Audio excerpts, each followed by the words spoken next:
who's going to win the T20 World Cup? What's that? T20 World Cup? When's that happening? In 2 weeks' time. India. But if not India, I mean, you can't look the at answer is India, who's going to be the knockouts, the semi-finals. I mean, I think one of your questions was... Okay, the question could be, who will India beat in the final of the T20 World Cup? I think the 4 semi-finalists will be India, I hope England. I hope England. For Brendan McCullum and his management, for all of our sakes. It's a long way away, that tournament. Are we sure he's still there? For all of our sakes. For your relationship with but at the end of the day... certain members of the management group. At the end of the day, I hope from England's sake, it's England, India, Australia and South Africa. But for me, it's India's to lose. I'm looking forward to the Super Sixes. I'm not looking forward to the tournament. I don't want to get to the tournament halfway through and go, we've got these many games left, which I think we probably will get, with no disrespect to the emerging nations that are in there. Everybody might think it's great having all these colourful teams and everything that goes with it, but I think it's great, but I also don't understand why we have 3 games staggered throughout the day, and we can't just have 3 games that overlap a little bit, so you can decide on what is the most exciting game to watch. Money? But how does that help? Because at the moment... Well, then you just have to watch it all. Yeah, and I don't think you watch... That's the thing, it's like, oh great, the World Cup's starting today. There's 3 games on, and I've now got 11 hours of like, oh wait, I've got to watch Italy versus, whoever they're playing. And people are complaining about Test cricket lasting 7.5 hours, and you've now put an 11.5 hour deal. It's like a really crap version of Finals Day, this World Cup, where I'm just like, I don't think you need to do that. But it lasts a month. I think there's a way of doing it. I just think they keep getting it wrong. And I think the cricket is terrified of having 2 games played at the same time and having audiences decide. That's what I want, right? Because if that Italy game gets exciting, I was going to say Joe Burns, but Joe Burns, maybe not. If one of the other big bash guys in the Italy side suddenly goes nuts, I'm going to turn over to that game, right? Like when I'm watching it, because if everyone's talking about it. But I don't necessarily want to have to watch all 3 hours of it to wait for the one moment of Dwayne Leverock taking the catch, right? Or whatever, that incredible moment of associate cricket. But if the game gets close, I'm definitely going to watch every Italy game in that situation. So I think that's done wrong. But that wasn't your question. Your question was, I like South Africa as a T20 side. I think they've got lots of different plans that they can go with. I think Australia is still such a muscular side. Like I think they're almost like the old West Indies side, where you just like so many guys can just hit sixes so often. India is obviously the best side, all things considered, but I think 1 or 2 form issues, like with Sky hasn't made runs of a while, and Boomer and injuries and all that sort of stuff can bring them back to the other sides a little bit.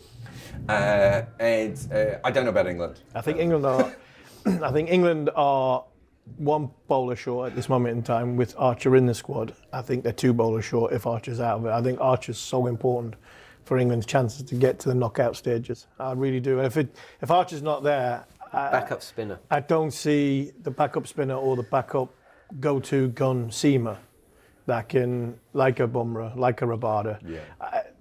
Australia have got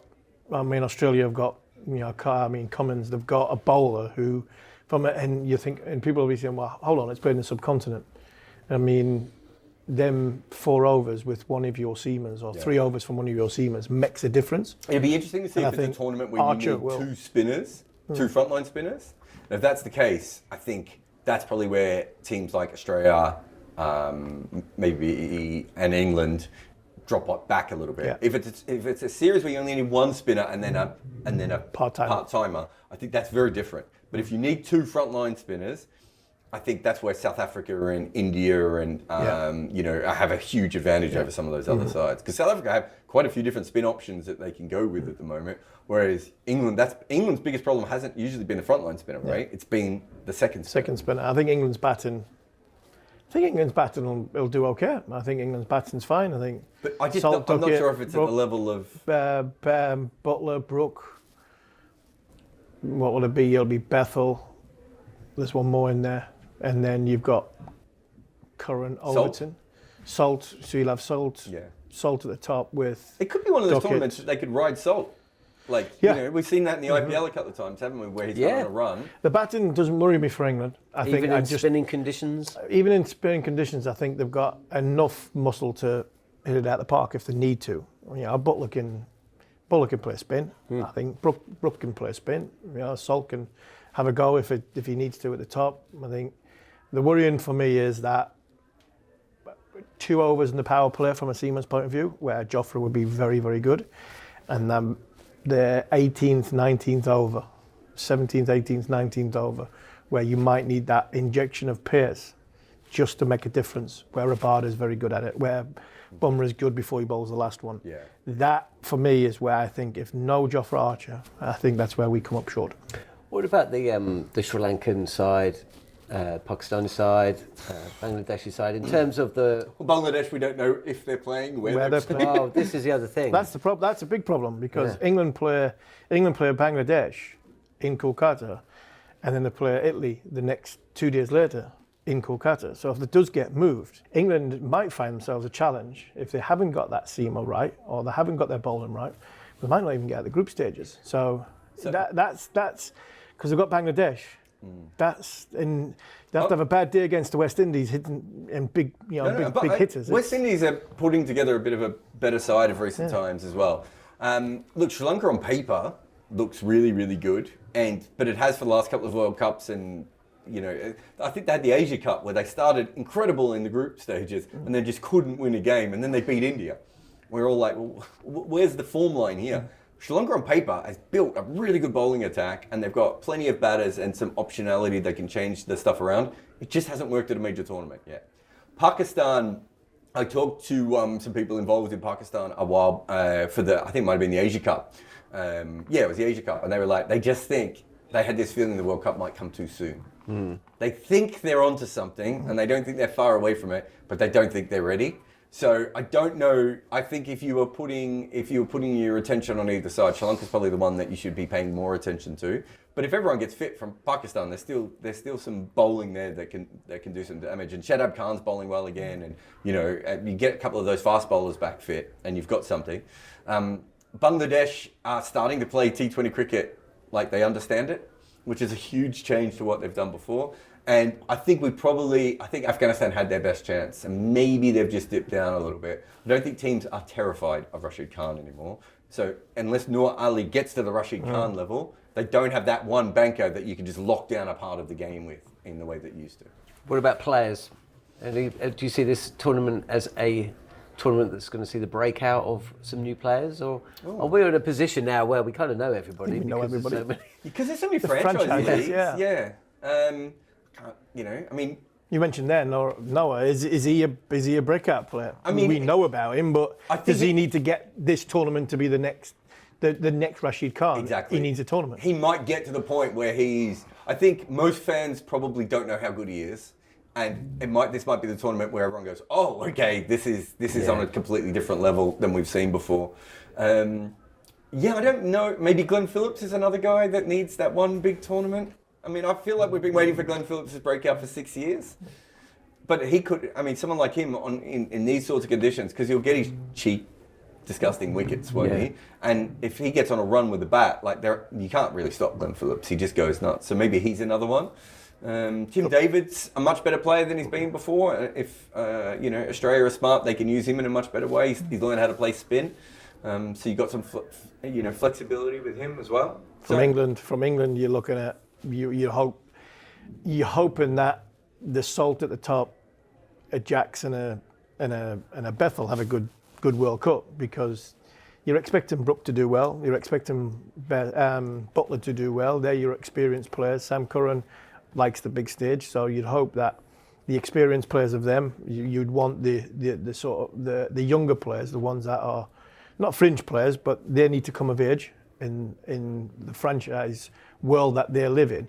The big tournament, like you're talking about Noah, if he comes of age, gets to the level of Rashid Khan, I think it's important that we desperately need Salt to get us off to a good start, and that Bethel and Jacks in the middle order plus them overs they're going to have to bowl could be vital for England's chances. Can I add one more? Dawood Brevis. Okay. I think the last year, he missed out in the last IPL auction, not the one that's just happened, but the one before that, and we all went, what? And then since then, I think that was the wake-up call he needed, and he's gone to a completely different level at the moment, and he could have a huge tournament. What about the pressure on Gambia and India? It's huge. I don't know if you read Sid Monger's piece the other day, but there's a lot of different pressures on Gambia at the moment. And the thing that is keeping him firmly in that job is how well they've played in white ball cricket, right? So they are having a World Cup at home. They are massive favourites. I haven't looked at the bookmakers, but last time I did, they were huge favourites for this tournament. Even if Bumrah didn't play or Sky didn't make any runs, you would still expect them to win this tournament comfortably. If they don't win, then Gambia is probably done. I think the tide against him is so strong now, I just think that he would lose his job almost automatically. That's pretty major. Yeah. I mean, it's India.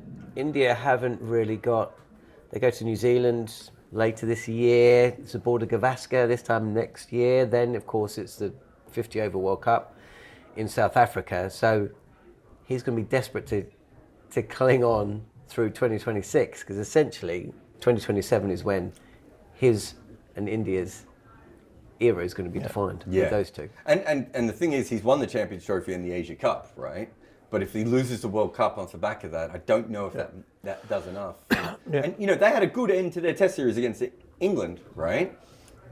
But it's just, then, you know, they're not maintaining that, you know, and they did struggle in that last series against South Africa quite a bit. South Africa's a good side. I think you can write some of that away. And India, there should be a natural time, you know, they've lost like Pujara, Rahane, Kohli, Rohit, Ashwin. I mean, I'm probably missing a couple there, right? You know, Sharma? Did you say Sharma? Ishant Sharma. Or Rohit Sharma. Both. Yeah. And Mohammad Shami never bowls for them anymore. Like there are reasons why there is a natural pullback, but they are probably on paper the best T20 team I think we've ever seen assembled, domestic, franchise, international ever. If they don't win that World Cup and they lost the 2023 ODI World Cup, He's gone. good luck. You know, he's not a particularly popular figure in Indian cricket culture at the moment.